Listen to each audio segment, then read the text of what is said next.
So my name is Doelman. The dairy's name is James Road Dairy LLC, and it's named after the road we're on. We're on the James Road in Rochester, Washington, and that would be the wet side of Washington. You get about 60 inches of rain per year. You know, we started the dairy a long time ago.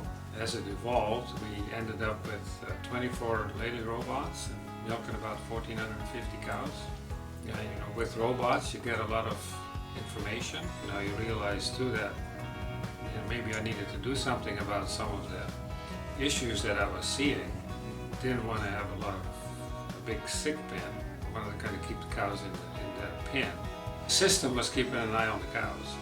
So and I had seen these ads from AHV, so he sent me some extra and some quick and some Aspi. I started experimenting. I noticed that it worked. The nice part about it is I could watch the cow from my little office and see how she was doing. You know, I could dump the milk. The milk quality kind of improved. I could just put her back in, and most of the time I didn't even go look at the cow. I could just watch. I could watch the cud chewing. I could watch her come back to life and production. So that was pretty handy. And I didn't have to do much. I could tell the fetchers that fetch the cows for a robot. I could just give them a list of cows to give them a couple pills, and pretty easy. At the moment, we don't have very many cows in the sick pen at all. Maybe one or two, a couple sore feed cows, and maybe one mastitis cow that had a hot quarter, but that's about it. I'm pretty pleased with the system. It worked well for us. Most of my protocol is if they have an elevated conductivity and or somatic cell count, others go with the extra and Aspi. If it's really drastic and they have a drop in rumination and eating time, then I'll put in a quick and a booster also. And then maybe the next day, if she still hasn't come up on her graph, and I'll follow up with the booster and an Aspi. Usually you can see that curve to go back up, and once she starts eating or ruminating again, then the battle is won. Those are the severe cases, of course. You know, when the mastitis organism is actually making the cow a bit sick, you really can see the difference on the graph. Pretty much the next day, or sometimes 2 days, that cow is coming back. So it's pretty impressive, actually, if you think about it. Those pills are not cheap, but then if you realize what they do, you know, it's really nice that you can give something to a cow. You don't have to worry about antibiotics getting in the milk, just if somebody makes a mistake, right? So we don't use any antibiotics for udder health anymore at all, except we use some a little bit when we dry out. You can pull a cow out and treat her with an antibiotic, but you have to do that for, you know, a couple of days at least. That milk goes down the drain too. I don't want to go and find that cow twice a day, and then I don't know when she's going to get milked. I would have to put her in the sick pen, the way we are set up. So then I would have more care, more issues, because I have a bunch of cows in the sick pen I have to deal with. And I have to buy an antibiotic anyway. You think about the cost of that, plus the stuff you have to deal with. This is so much simpler.